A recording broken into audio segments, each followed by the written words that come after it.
You are listening to the One Day at a Time Recovery Podcast. On this podcast, my guests share their stories of alcoholism, addiction, and how they recovered so that you can too. My hope is that you find the inspiration and resources you need to let go of what's holding you back so that you can transform into the person you were always meant to be. Ready? Here we go. Hey friend, welcome to the podcast. Today I'll be joined by CEO and founder Chandler Rogers of the Relay app. He'll be sharing his story of overcoming addiction to pornography and how it led him to create a highly successful sobriety app to help people connect anonymously. We're going to talk about how we met and how after I heard about their project, I decided to partner with them so I could connect with you. Not everybody wants to do coaching. Not everybody wants to reach out on social media. And in fact, a lot of people either want to stay anonymous when they're getting sober or they really need to stay anonymous because of work or fear of exposure. You're not ready to tell your family and friends, whatever. The point is that we all need a safe place to start with support, accountability, and compassion. And listen, I'm your girl. So I'll be hosting a private group, not on social media, totally private, where you can get support from me and others just like you who want to live an alcohol and drug-free life. I'm going to give you some instructions real quick, but don't worry if you can't remember everything. I'll put everything in the show notes at odatchat.com. So you can join my recovery team by signing up at joinrelay.app/ODAAT. Then answer yes when you sign up when it says, do you already have a group? Because you do. And input the team code one day. You'll get to try Relay for free and then 20% off after the free trial. And you can stay as anonymous as you want. Let me know who you are, whatever you feel comfortable with. But I'm really excited to be meeting you soon. So with that, please enjoy this episode with Chandler and let me know what you think. Well, Chandler, thank you so much for joining me today. Hey, so excited to be here. I'm so excited to have you. I had such a lovely conversation with your partner there at Relay Health app. And, he had reached out to me a few times. God bless him. He's a good sales guy. Great follow-up. Really Oh, yes. appreciate it. Yep. But after spending some time with him, I was like, oh my gosh, I need to partner with these guys because I instantly saw the value of the way you specifically go about helping people connect with others that are having the same kinds of struggles, because addiction is a disease of isolation, connection is a cure, and you guys like nailed that message right from the very beginning. So I just want to congratulate you on such a Oh, great thank you. app. Oh, that's too kind of you. I mean, yeah, we love what we do because we realize that this isn't a problem that just one or two people have, but it really is this isolation theme that spans even beyond the topic of addiction, that we need more tools trying to help make it easier for those of us that are trying to work on ourselves and to do it in a way that isn't so depressing and isolating. And there are other people, and that's the whole point of, working together, and that's why we're doing what we're doing. Yeah, no, I love the mission, and I'm all about tools and actions, like actual practices. And I immediately, when he was telling me, but we'll go over all the features and stuff of the app, but when he was specifically talking about how you can like raise a red flag and be like, hey, I'm really struggling today, and people in your small group can reach out, they'll get notified and they'll reach out to offer support. I just want to tell you a little story. I was in this on TikTok, as I don't know why that's embarrassing to admit, but I was on TikTok and this gal I had connected with was talking about in her 12-step community, they were offering, she's like, you know what, these people, they say you can call them at any time. And then I reached out and tried to call these people and nobody returned my call. And she was so like dejected about it. And I felt really bad for her. And I was like, did you try the hotline? There's a hotline. But she said that that didn't work for her. And then it was like I talked to Nick like almost immediately after, and I was like, oh my gosh, this would have been a great solution for her to have an app and a small group of people who are actually engaged with her. Instantly Yeah. saw how that could have been helpful. Yeah, no, that's such an interesting story, and I've heard many like this, and this was, yeah, one of the early insights, and we were like, we need to add this thing, and this idea of the red flag, a single tap that makes it easy to let your group know that you're not in a good place, you need help. like I realized a lot of the hotlines out there are really a way to get connected with other resources, and they're not Yeah. as, focused on in the moment providing help. And this isn't at all to say that, th those hotlines for sure have value. So I'm definitely not saying that those aren't good resources. But yeah, having a group of people that you know already that can care and be there for you beyond just a quick phone call is sometimes helpful. And um, Yeah. yeah, yeah, it's sad that I think too many people have had that experience, not having anyone to turn to.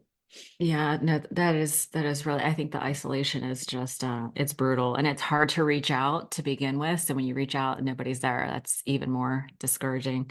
Yeah, yeah. Um, but let's talk a little bit about how we got here because I know that you have some personal experience, like you understand, like there's nothing that engenders empathy like personal experience, Sure. right? If you've never struggled, it's easy to just be like, well, just stop. Like that's the like Yeah. where there's Why can't drinking. you just stop? Yeah. And you and I know that that is just such a ridiculous statement, right? Yep. So, but you have some personal experience, but I'm always curious. I always like to ask about like the early years, because I feel like childhood kind of sets the stage for developing identity, and it could either bolster and make you strong, or if there are some things that happen that hurt you, it could sort of create dysfunction. So, I'm always curious, what was your relationship like with your parents? Man, you are just on point because I think I've been going through new layers of understanding how this theme of early childhood fit into my story, even just recently, reading more books. As a founder working in addiction recovery, I talk with a lot of clinicians and constantly kind of understanding different types of modalities for understanding where addiction stems from and how to think about evidence-based ways of getting healing. And I don't think I really understood in my own recovery process and the programs that I was a part of the role of my relationship with my family. And so I grew up moving around a lot. So I was the oldest of five kids. I was born in Utah, and we moved to Arizona, California, Green Bay, Wisconsin, Washington State. That's where I went to high school. I left the house. Um, and then I grew up in a pretty religious home. So I actually ended up going in and doing like a 2-year volunteer mission for our church organization living in New York City. So I lived in the Bronx and Oof. Brooklyn and Queens. And I'd moved around a lot, and I liked this change of, seeing different parts of the country. And I always kind of felt like I could fit in with any group of people. I didn't really belong with the jocks or the nerds. These are outdated labels. Yeah, labels are I bad, don't know. but I think they still kind whatever of, you call it. Like I had friends yeah. in kind of every kind of nook and cranny, personality type, interest type. I did sports, I did music, I loved, academics. I kind of always felt interested in a lot of things. And my siblings are also kind of all different from each other in like their kind of natures and their interests. And so I felt like I was kind of a connective glue, and like I felt like I could get along with any of them in different ways. And I kind of enjoyed that about myself. With my parents, I did feel this expectation as the oldest to perform or to achieve in a certain way. I think there was a lot of this driven by kind of the religious undertone, like the morals and values of expectations of being a good person is kind of the summary. More so just like um, being ultra obedient. Like I think, learning new words to talk about this now, I realized that there was a lot of rigidity in our Yeah. household. Yeah. There was a lot of definitely like knew that they loved me, but I think they're doing their best, and I look back at their childhoods now and their family systems. I think I have a lot more new insights on how incredible of a job they did, and realizing that I'm, understanding and unpacking any sort of, hurt that I feel from my childhood doesn't have to be a knock on them. Or, Right. I think Yeah. a part of me has always wanted to, like, I have a good relationship with my parents overall, and I don't want to see them in a bad light. So I think this has been a tough thing for me to realize, where, my childhood doesn't seem that super dysfunctional. My parents are happily married, no crazy traumatic experiences that I can really think of. Abuse wasn't something that I experienced. I had a lot of great parts of my childhood. And so I think for a long time, I never really questioned or was curious about kind of the internal me that developed, the young Chandler. And looking back, I think some of that rigidity, some of the expectations and the pressure, I think over time translated into a sense of like my personality being really wired as an achiever. Like whatever I set my mind to, Yeah. I could go after and do, whether it was sports or academics. Or Um, founder of a company. sure, yeah, yeah. Yeah. So yeah, and CEO. yeah, okay, Carlina, I've realized this is something lately that I've realized how if I hadn't struggled with addiction myself, I actually don't think I'd be as decent of a founder or CEO as I am right now. And Yeah. anyways, I think I That's had this fair. thing That's growing up actually of really fair. A lot of these dysfunctions have like quite good. strong attributes to them. Sure. Yeah, and I hope we Yeah. can spend some time talking about how Oh, we will.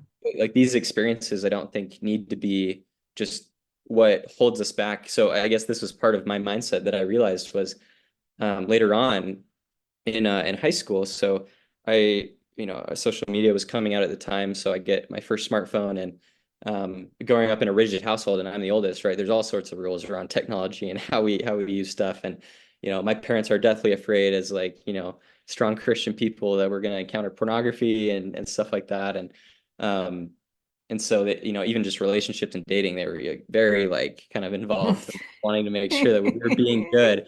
And I feel like that sense of No like holding hands, no yeah, like being being questioned alone. like that. Well, I feel like I already had an intrinsic desire to like be a good person and was like, from the outside, like peers or teachers perceived me as like, I don't know the right word, but like I would excel and be a good, kind person, not getting into trouble. I don't know what the right word is. Like, but I love to, I think, be engaged in relationships and in activities. And anyways, and so feeling like there was just constantly pressure of like, don't screw up in all these potential ways, and I'm like, okay, like, yeah, like I have Oof. no desire. Um, and so I was exposed over social media first to pornography, and I recognize from a values and morals perspective, especially with that kind of religious background, I was like, yeah, this is something that I don't believe is good for me. I don't want to be looking at. But being a curious teenager, continued to just kind of like stumble upon it, and natural curiosity kind of led me into a path where it became habitual, and over time realized like, okay, I think like I'm starting to lose the ability to like I'm trying to not engage in this behavior, but I can't seem to like stop or to have control. Self-control is the way I was thinking about it. Yeah. And and I think it was less about the moral aspect of pornography and more about the sense of I'm not able to control my actions in this area. I felt like intentionally I never, want to go and pursue pornography again. Like it is something I don't want, but yet I would. And so that dissonance of like not being able to feel like I could achieve what I was wanting to achieve or to align my decisions with my values was really where I started to feel, I think, a lot of this compounding shame and a lot of the like kind of it doesn't matter how good the rest of my life is going, I'm a failure. Like, and people don't know. My parents, Wow. my friends, I am like, if only they knew, the Chandler that they think that is, excelling or whatever, I suck because I can't seem to get this really simple thing under control. And I think over time, this compounds into that's what I would turn to escape feeling those pains and that shame, to feel less lonely and to feel that self-acceptance that only compounded into well, you suck again, I guess you're just like Mm. continuing to be trapped. And so I think I had this sense of like I always wanted to work on it. There wasn't a part of me that was just like intentionally I'm just going to go wander and later on I realized that I have a problem and I need help. It was always kind of early on that I was like really trying to get on top of this. And it was like the harder I tried, the worse it got. And I know, like isn't that I felt crazy? about myself. And so that's kind of the early, story. And then I think realizing that the expectations kind of feeling from my parents that were good intention, I think were definitely a part of that. Yeah, I mean, you said a lot. There's a lot to unpack there, but not the least of which is recognizing that your parents are human and they made mistakes, but it's not about blaming them, but it's Yeah. just sort of like an acknowledgement of reality that they're human and then they made mistakes. It doesn't mean they're bad people, but that's something that it's challenging to wrestle with, right? Especially people Totally. that have addictions. We want to look back and we want to say, why did this happen? And Right. in my mind, it doesn't matter what the addiction is. It's like the purpose of obsession is distraction. It's like distracting from, living. I grew up in a religious house, a Christian household too. I believe you're Mormon, right? So that Yeah. it goes along with there's a set of standards that are specific to that religion. And I didn't grow up Mormon, but I also grew up under a specific set of, guidelines, let's call them, that felt very suppressive of my actual humanity. And it was almost like the denial of that humanity caused me to act out in other Yeah. ways. It was like I didn't have, and I don't know if you felt this way. I don't know what your men's groups were like, but like I didn't have a safe place to be like, this is what's really happening, Yeah. and so I don't know if because like it's almost like there's this ideal, this expectation of perfectionism, Yeah. and it sounded like you were really like, if we were gonna look at the standard, you're kind of hitting all the Well, and checking that's all the boxes. and then I think that's not even like healthy, but yes, like probably true. Like, I was a 4.0 student even through college and like you know, varsity cross country and track and things like that. And like running was the sport that I got into that no one in my family liked. And they're like, why are you doing this? Running sucks. And like, yeah, I got into running because like, I mean, it's painful, but I would agree with them. like Yes. I can push myself and do hard things. Like that was, Yeah. I was absolutely like always ready to take on a challenge and really anything. And so, yeah, it was like head on. Like I'm trying to like grapple with this, new thing that's like a very much a challenge in my life. That Yeah. I totally agree with you. It could have been like alcohol or whatever else. Like honestly, video games, like it really doesn't matter. But it felt like this was the thing that I could not control, and it fed that. Like Yeah. it doesn't matter what it looked like on paper and how well I was doing in my life. It was not good enough.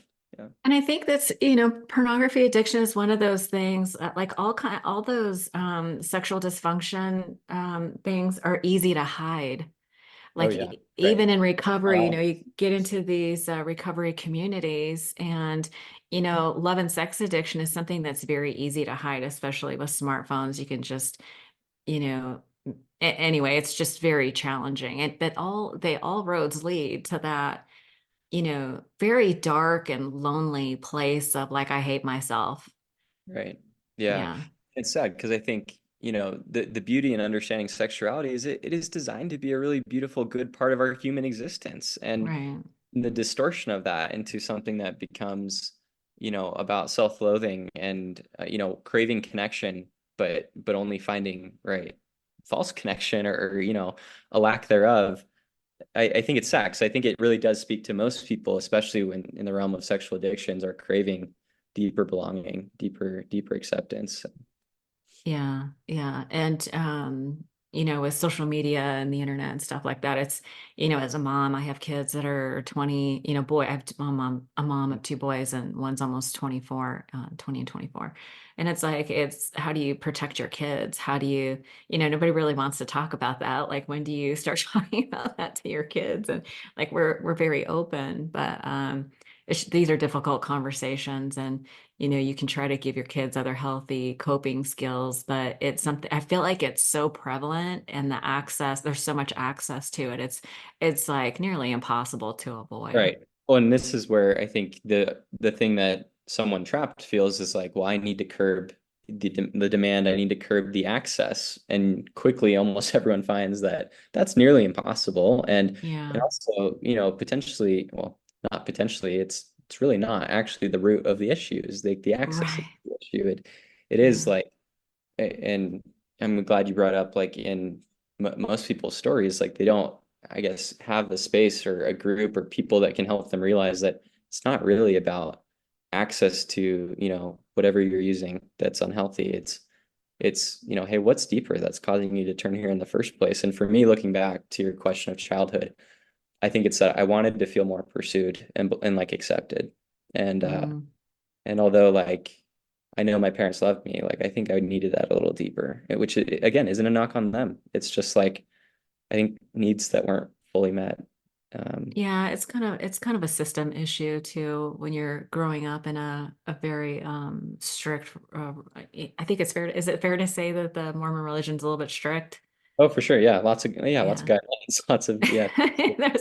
And listen, I love me some Mormons. I worked at this startup and as a non-drinker, I was surrounded like my best Yeah. friends were the Mormons because they didn't drink Oh, either. that must have been nice. Yeah. Oh my God, it was so great. And they Yeah. were very I was typically the only woman in a male dominant sales Sure. culture. And I felt very protected. It That's was awesome. awesome. That's They're cool. really Yeah. great people. So I don't mean to disparage anybody. I didn't come from that religion. I still had religious trauma, you Yeah. know. But No, there's certainly so yeah, lots of good things, about my religious of upbringing that course. I really do appreciate. And Yeah. yeah, for sure. Not the least of which is the idea of being loved by a higher being, like Yeah. the creator. I call it God. There's, sometimes I go with source or the universe, just kind of whatever floats my Yeah. boat that day.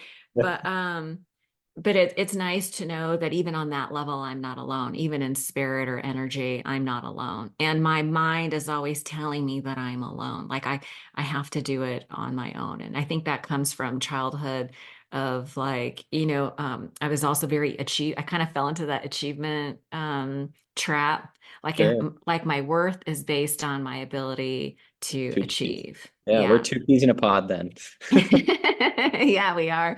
And I'll tell you what, I found the silver lining in that, the asset in that is that, like, when I work with other women, like, I can't really do anything with somebody who's not willing to take like somebody who's in the victim mode. It's like if I can't quickly transition somebody out of the victim mode into a place of being willing to take responsibility, it's very difficult to get somebody to assume responsibility. But I feel like people that are like, like I have a rescuer complex, I have an overachiever issue, That was workaholism is, probably never an issue for you, right? Like, yeah, it was, I yeah. take responsibility for better and worse, by the Oh, trust me, usually it's for the worst. But I find that it's easier to back off of responsibility as opposed to trying to get somebody to assume responsibility, don't you think? Yeah, yeah. No, that's an interesting thought. Yeah, so we're in good shape. Uh, but let's transition a little bit to, where was the transition for you? It sounds like there was a period of time, like, listen, when you were talking about I wanted to be different and I didn't control it, like that is sort of the anthem of the addict. Yeah. Even if it's a process addiction, a physical, it's like I don't want to do this thing and I have no control over it. Like that is the crux of it. And so, what started to right the ship for you? Yeah. So looking back, like, I think my story is sometimes a little bit different than, I've talked to a lot of other people now where it was largely kind of this self-analysis of I'm trying, I have a hypothesis, so I'll try harder. And usually it was like I'll try harder and maybe I'll tweak some, I don't know, like systematic thing about access, right? Like making it harder to potentially slip up. Wouldn't work. So the results show that didn't work. Go through the Yeah, cycle for, I don't know, probably a few years of like actively a trying, few right? years, Probably, yeah, 2, 3 years. And so now I'm like, because yeah, started kind of early in high school, kind of pretty quickly was like actively trying to curb it, change it, actively got worse, so then the process continues. I'm about to graduate high school and leave the house. And so I was kind of self-identifying like, it's been too long, this doesn't work. I'm willing to get help. I'm not afraid of that. And I had come across, well, my mom had actually come across this kind of yeah local like young adults men's group basically, and she had approached me and asked about the topic of pornography, and I your felt like mom. yeah I felt like I could be honest with her because Why didn't your dad say anything? oh, so yeah, this is interesting. He's still has like almost never been like said anything really about like and he knows what I do for work, right? It's still just like this Your very dad's like, like I don't he want I to think know. he was a little bit more detached than my mom in general. Oh, okay. He, was basically an only child. His one brother was 12 years younger than him. And Wow. I think his parents' relationship was weird is maybe the right word to just describe it. And I think he was isolated. He didn't really have a lot of people, and he moved once a year every year until he was 18. So my dad's awesome. He went on also to be a CEO of many companies and has achieved in a lot of ways. Emotionally, I feel like it's been frustrating because I want to connect deeper. And I Yeah. think, again, having a lot of empathy for him and his story, whether he's understood it or not, I Hmm. don't know if he has or looked into um, kind of his journey. But I think, I don't know if or what struggles or types of struggles he's had in his life, but this wasn't one, when he was aware of, after I talked to my mom, never really was a conversation. And that's always been a little puzzling to me. But anyways, like my mom had been, open with us, kind of just general kind of family guidelines, like, hey, like pornography is like not good. It has a lot of these downsides, and we want to protect you kids. So that's why, phone restrictions, blah, blah, blah, blah. As, in addition to just like not wanting us to be glued on devices. So there was the Mm. strict, my mom was kind of the enforcer, the vocal, like, here's all the rules. My dad was traveling a lot and he's super busy with work. And so, yeah, she just kind of felt, I think, nudged on a spiritual level, like, hey, I need to just talk to Chandler. And so I opened up to her and I was like, yeah, it's something that I've been dealing with, but I'm like trying to work on it and it's been tough. And I think she took a lot of the blame and felt like she was a failure as a mother, feeling like she didn't know like how she could have It's a helped me. mother's lot. It's guilt. Right. And then so now I'm also kind of, trying to be the rescuer and like, no, mom, like you're awesome. Like, trying to help manage her emotions while also being like, Yeah. was so early in my process. I probably hadn't really realized a lot of, what was really going on within me. But anyways, she was like, I think a healthy amount of like willing to help it, to whatever degree she could. She basically was like, hey, here's this group resource. They meet over Zoom. I don't know if you're open to it. It's your choice. And I was like, sure, I'll try something. Like, I realized doing this alone doesn't work. That was kind of my Yeah. self-diagnosis. Yeah. And so I ended up giving it a try. And so it was, yeah, once a week over Zoom. It was a clinician-led thing, mostly focused on like process addiction, sexual addiction. I think there was some like kind of co-occurring things for some people, but it wasn't really about pornography explicitly. It was just kind of a general recovery group led by a therapist. And that was my first real experience talking to other people. And that was the turning point and realizing like I think I rose to the occasion in the sense of just realizing very quickly that isolation is a big part of this issue. I Yeah. have the support system of other people. Going into it, I was like, this is going to be weird. Like, what type of weird, like, screw ups are going to be on the other end of this call? Sounds really harsh, but, again, I saw myself Everybody like, thinks that. I'm not the type of person that should be struggling with this. I don't know who is, but it's not, me coming from this achiever complex. And then realizing all these other dudes on the call who we know probably between 18 and 25 years old. Some of them starting college and their careers and I'm like, no, they're all like normal people who have ambitions for life and are like, Just like different you. stories, different personalities. Yeah, just like me. And I was like, I took a real interest in like becoming friends with them and like working the process. And I think it was also helpful to, for the first time, just get some basic education on the psychology behind what was happening and realizing that Okay. it's not about willpower, right? It's like there's these kind of issues and here's how it kind of works in the brain, just some basic like neuroscience 101. And like those things were really, really helpful for me. And so I just went like hard and I went through another, series later on of relapses and struggling. And so I think I made a lot of progress early on. I was still really focused on I can control this and I'm just going to use all the tools. And so it did help me for a while. I think later on I realized that I was still thinking about it a bit the wrong way. And so as I leave the house and I lived in New York for a couple of years, I was helping a lot of other people. Like we were teaching them about Jesus, right? That's what Right. we Yeah. as missionaries. But a big part of what we were doing was honestly just helping people that were dealing with all sorts of life challenges and, Right. God as a mechanism to help them, um, yeah, like cope or to develop, hope through challenges. Yeah. I worked a lot with the Hispanic population in New York. So a lot of them were immigrants from lots of different countries. Mm. And I loved my experience living there in large part because I could meet these people who had gone through really hard things, working three jobs and sending money back to family, in Ecuador, wherever it was, and they were dealing with lots of challenges, and addiction was a really common theme, Yeah. all types of substances and different like behavioral issues too. And so I felt the sense of empathy from my own journey of like these people who wanted to change, who felt trapped, who felt so alone, and they literally were alone, living in like these terrible apartments alone in New York, and their families were across the world. And I think through that experience, like developed new like I don't know, just like passion for recovery. This leads to, more of my why behind starting Relay. But at the same time, I was out there and I started to struggle again. And I'd been clean for 6 months or a year or something. And again, I go through the same cycles of like this achievement complex of I'm out here, representing, my church and God, and I'm trying to like live a certain way. This contradicts completely with like what I should be doing, right? And like I didn't want to be doing it, but working 80-hour weeks out there in New York, talking to people about Jesus, most people don't care. Like that's a stressful environment that I again wasn't My really God. like have the tools to realize I was under a lot of stressors, and uh, Yeah. so I started to get a lot of like trust from, it's a group of like 300 of these like young adult like missionaries overseen by kind of one like more like senior, probably someone between 40 to 60 years old, like a real adult like couple is A kind of real adult. Yeah. yeah, they're like the CEO, Seasoned. right? The mission, and Yeah. they're kind of organizing, where are you located and who are you paired with? So you're always with a companion.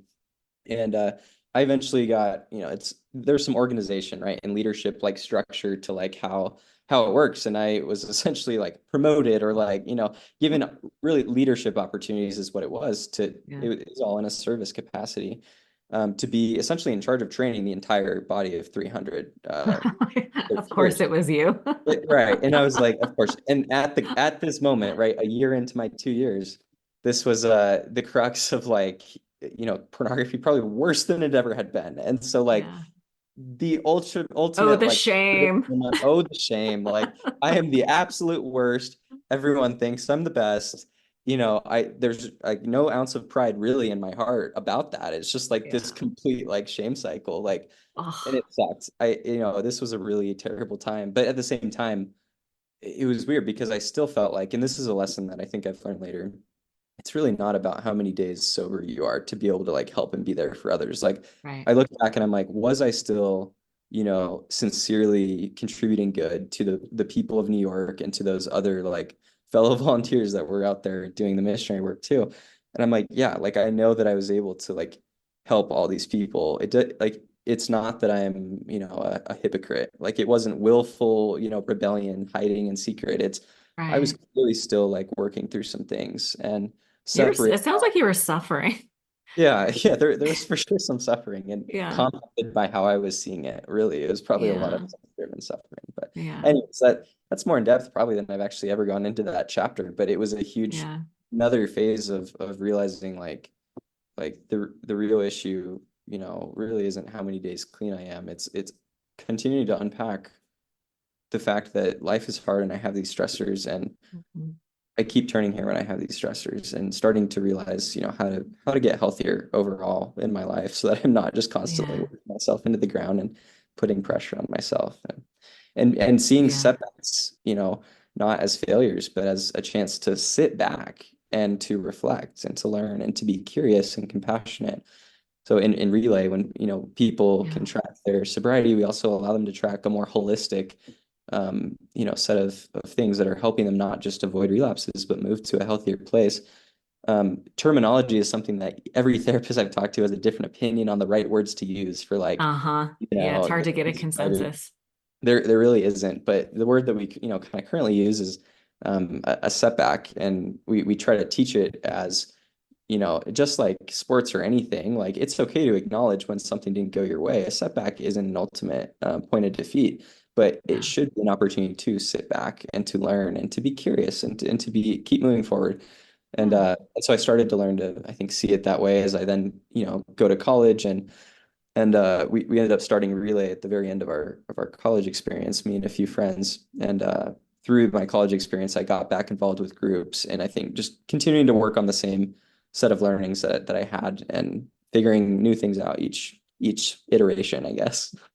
Yeah, yeah. The cool thing is this, you'll never get bored of this because it's always evolving and changing, and Yeah. it's really important work that you're doing. And I think what was coming after me as you were sharing is that we don't have to be perfect to help people. Yeah. Like as Yeah. there's like really no such thing. right? Oh, for sure. And Yeah. I actually feel like our shortcomings or whatever you want to call them actually gives us a little bit of empathy and compassion. You Yeah. know, that's what I kept hearing as you were talking is like you have a level of self-compassion that's actually required for healing because you can't hate yourself well, right?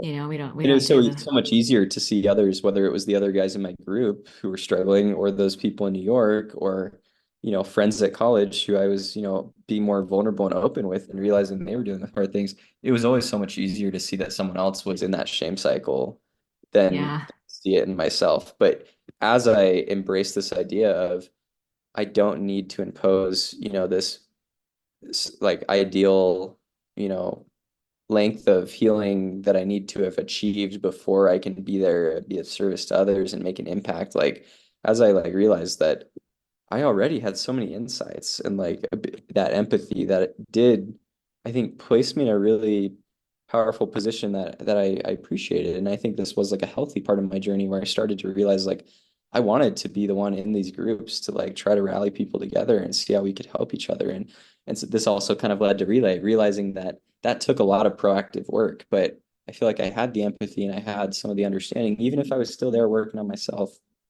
And then eventually realizing, hey, it'd be cool if there was a tool that made this all a little easier. Yeah, let's talk about Relay a bit because when I sat on a call with Nick and he was explaining, it's like my it set my hair on fire. I was like, oh my God, because I feel like the landscape of recovery is changing. Whether and I don't care if it's drugs, alcohol, Yeah. process addictions, gambling, you know, all the things, shopping.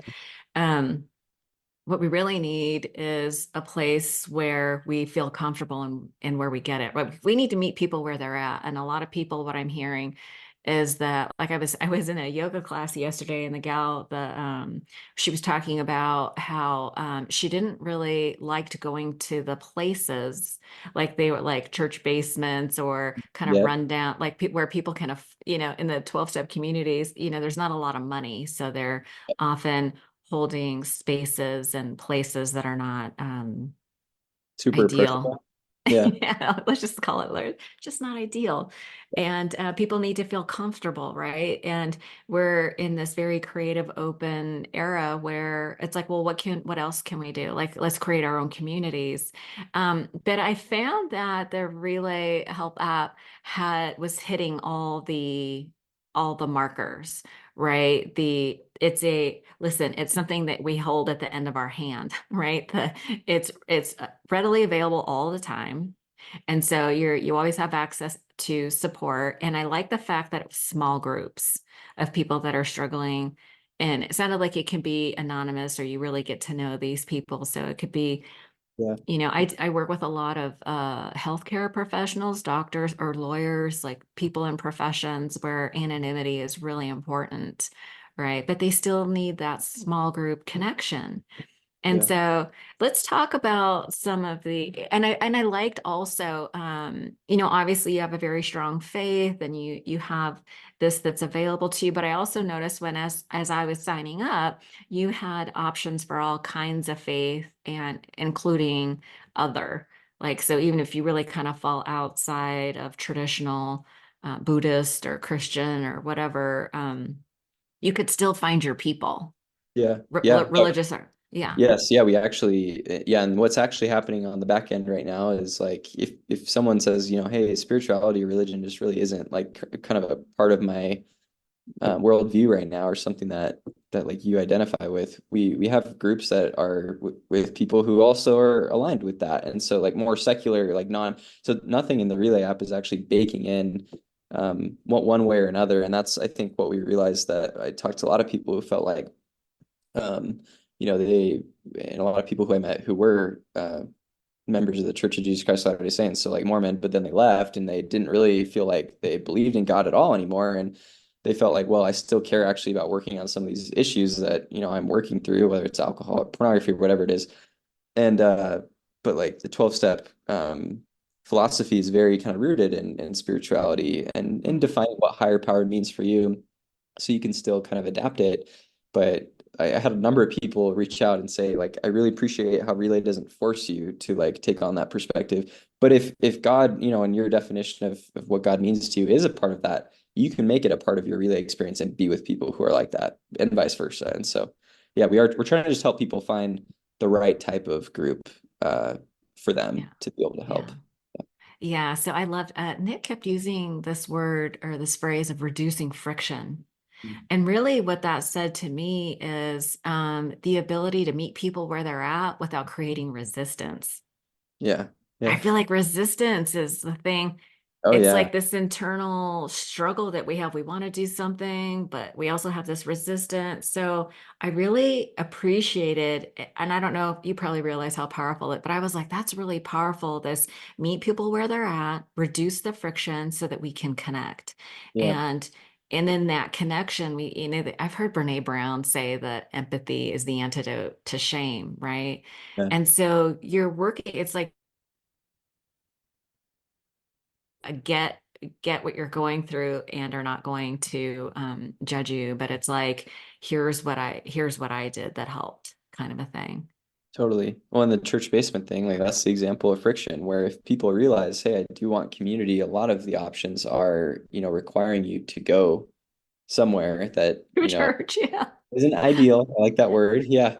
It's, a dingy basement again. Yeah. And I think cool that it's free, but the downside is, yeah, like I went to an AA meeting with a friend the other week actually, and yeah, the location was less than welcoming, right? It's like when you walk Yes. into a doctor's office that's like really like just bad versus a hospital that's like brand new or whatever. It Yeah. just feels like Environment like modern matters. environment does matter whether you care about aesthetics or not. Like it does go to that sense of, am I comfortable? Do I belong here? Am I safe? Yeah. And also, Oh, that's a big like one. talking about different types of people, like as a woman, if I had gone to that AA meeting with my friend the other week, I would have felt probably a little weird because there were no other women in that particular meeting. And that And it was wasn't like, a men's meeting. no, it was like, It whoever, was it was just an just open meeting, open but there was meeting. Yeah. all And so it yeah, just so only happened, dudes. and, it's just happened to be the demographic there that morning that is a bunch of kind of older, dudes. And so Yeah. even as a 26-year-old dude, right, I was like, if I, were coming here really for myself, I don't know that I would like for sure want to come back here. However, I do Yeah. love that you don't need to be exactly with other people who are like exactly like you to feel that sense of belonging and recovery, because I think there is something bonding about being with other people who are diverse and different from you that have the same goal of healing. And so yeah, reducing friction has always been this theme of Relay, and realizing that a lot of people, they feel like it's too high of a barrier to get to that in-person meeting, and even doing stuff over Zoom where I have to show my face. Anonymity is like harder in that setting. Hmm. Relay making it kind of our first focus was like we want people to feel like they can get matched with a group of people. So unlike Reddit, where sure I can go be anonymous and see a million other people talking about recovery, I'll never see those people again. And there's something different about seeing like the little avatar, and gamer dude 123 just doesn't really feel like that meaningful to me compared to like being in a group where like I can use just my first name or a nickname or something that still protects my anonymity. But I'm with Nick and Joe and Beth, like, and we're together, and I'm getting to know them because they're real people, but there's still like I can opt in to be more um, you know, of myself, or like connect on a deeper level as I feel comfortable, Hmm. but not sacrifice the approachability of like I'm not ready to commit 2 hours a week to go to a church basement, or that's just like not what's going to work for me. So I think a lot of people who like Relay find that it actually fits with a busy schedule a lot better, where these meetings that most groups and programs and 12-step things have, that one of the downsides beyond the location is it's usually a once a week thing, unless you can somehow commit more time to do it more frequently than that, if your area even has those meetings available. With Relay, we found that a lot of people need kind of infrequent touch, or sorry, more frequent but lighter weight touch points. So 5 minutes on my lunch break, I can check in, quickly catch up on a conversation, and it's that little dose that keeps me going or keeps me grounded and rooted, where we're able to extend those recovery touch points to really work within your life, as opposed to stepping out of your life to go to a recovery meeting and then going back into the stressful life that you're living. So something about having it be on your smartphone and be accessible where groups are talking, and able to talk at any time throughout the day. Even though it's asynchronous, someone might not respond, right away because I'm working, but I'll see it in a few hours or something. And I can be in multiple teams if I find that I actually just want to have a little bit more set of people that I can for sure, have conversation with the second that I want it. Like, so from an app perspective, it's hard to like force people to respond timely, right? So there's that story that you brought up at the beginning of we want people to always feel like when they need it, they can have someone to talk to. That's a hard thing to always guarantee. However, I think there's a lot higher chance that you can find that when you're getting a support system that is persistent, that you are getting to know, that Yeah. you're sticking with, um, and that you can kind of have flexibility to customize what that looks like for you. So Yeah, and the ability, I saw that there's like an ability to switch groups yeah, and right. things like that. So if you need, people that are more responsive for a particular period of time, of course there should be some ground, and I noticed that there was ground rules set, in the it just like being patient with other people, like everyone's busy these days. And so there was like, and then there was like all these prompts of like, how do you engage? Like you had actual questions. I had to like screenshot that. I was like, I'm totally going to use that in my women's group. These questions Do were it. so good. Absolutely. Yeah. Yeah, I just want to just share some of the questions, but it was like something that's been hard for me lately. Something I've been learning.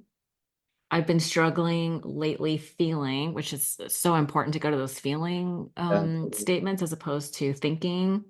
Something that's, well, and then something that's been on my mind.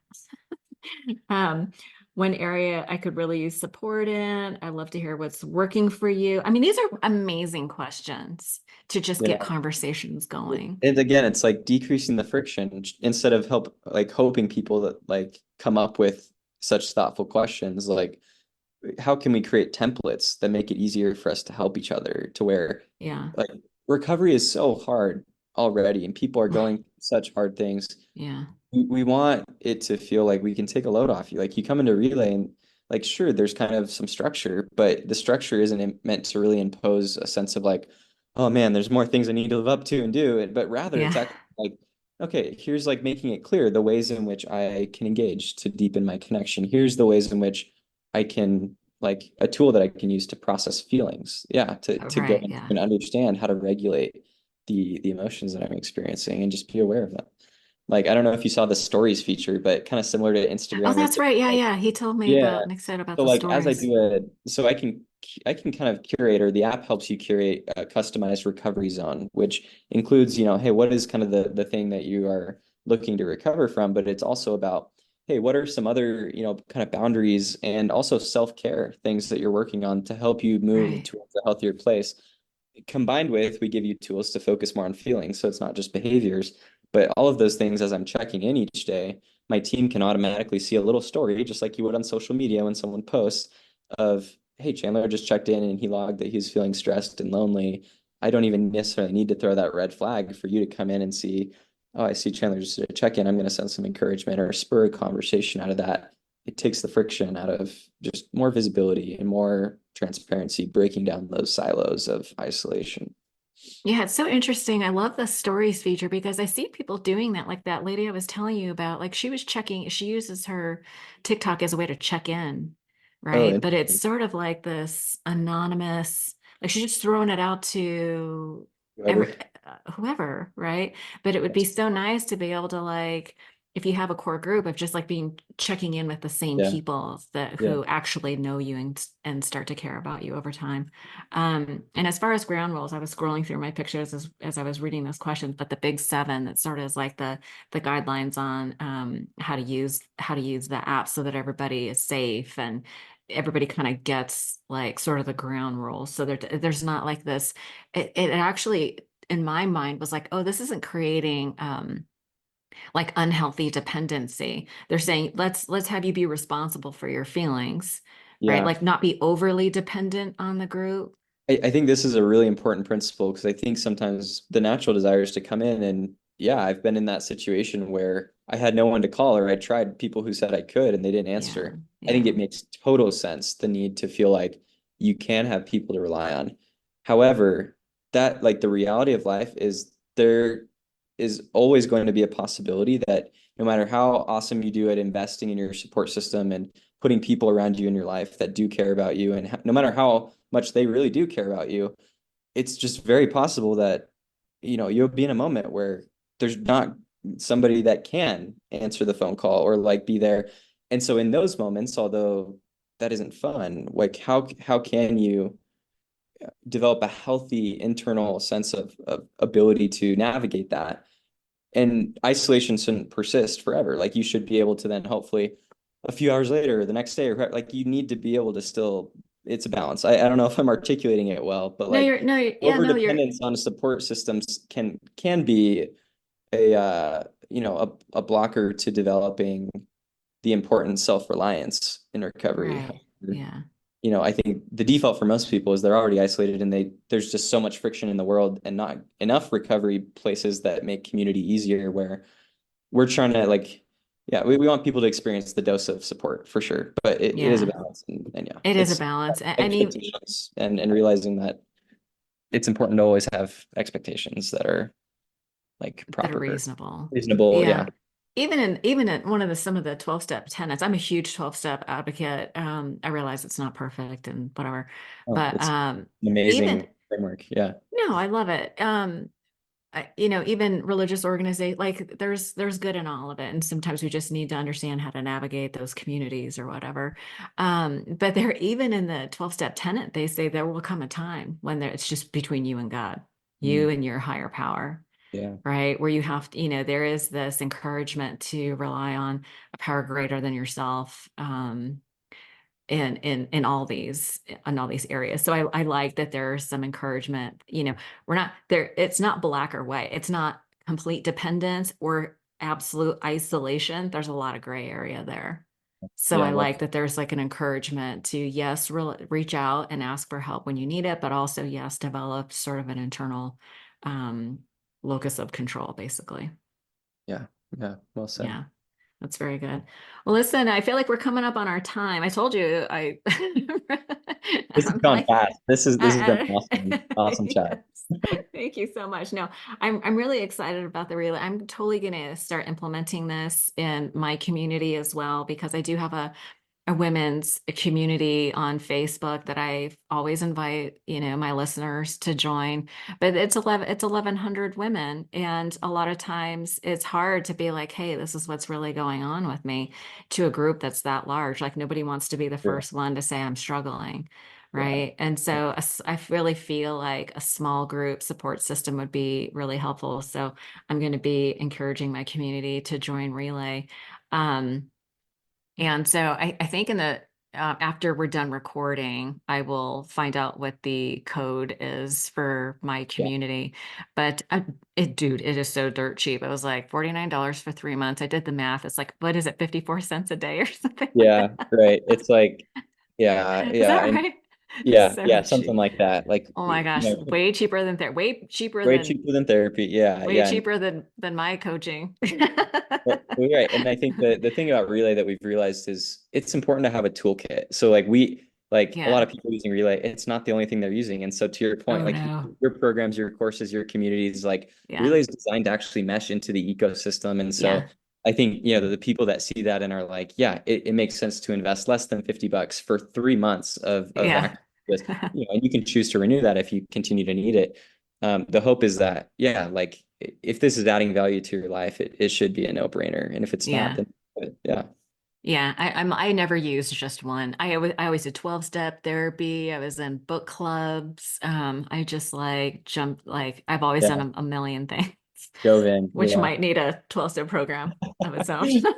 Self-help junkie, Yes, which is the balance and everything. yeah, which is actually the name of this other podcast I was telling you about that my co-host Janine and I are launching, the Oh self-help yeah. junkie, because it's like you start to learn these tools and it's almost, I mean, you get like that little dopamine hit of like, oh my God, there is hope. I can Right. change. There are I actually so many do cool feel things better. happening. Yeah, there's actual like progress and hope, and there's frameworks and ways that it's actually People helping. actually heal. Yeah. Yeah.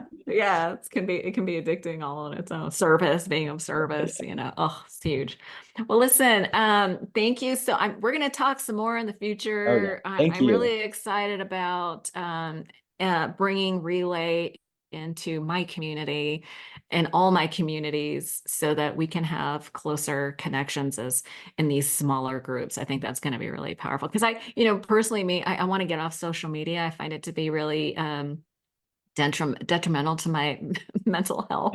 Yeah. Yeah. But this has like all the components that I liked about it without all the stuff that I don't like about it. So That's the hope. I'm gonna be making the hard push to get my community on Relay. Awesome. Well, thanks so much for having me. This has been an awesome conversation. Yeah, thank you. Thanks for all the work you're doing. Yeah, you too. Okay. All See ya. right.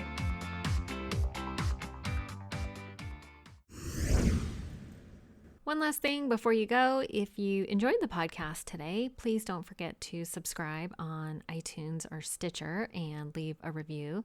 And if you'd like to make a donation to the podcast and help me keep the lights on, you can do so by visiting odatchat.com. There's a donation button or membership button on the right-hand side. Have a great day. Thank you so much for joining us.